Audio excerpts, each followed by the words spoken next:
Welcome to Infant India's Education World. Hello students, how are you? I hope you all are fine. Today we are going to learn subject English. The topic is word bag. Pick out one card from each bag and match the picture with word. If the picture card is not matched with the word card, ask the child to pick out another picture card. Play the game until you get the picture card matching with the word card. Understand.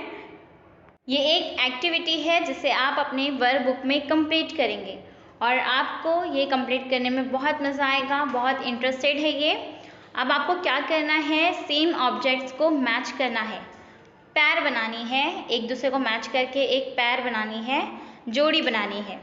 और ये आपको तब तक करना है जब तक हर कोई जोड़ी में ना जाए, हर कोई जब तक पैर ना बन जाए।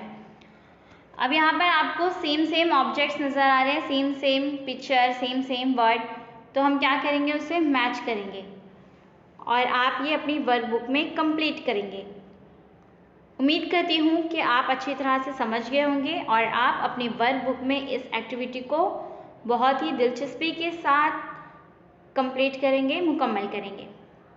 अगर कोई वीडियो आपसे मिस हो गई है तो infant India educational world search करेंगे और प्लेलिस्ट में आसानी से कोई भी वीडियो देख सकते हैं। जल्द ही मिलेंगे एक नए वीडियो के साथ। अल्लाह हाफिज़। Please subscribe the channel and press the bell icon.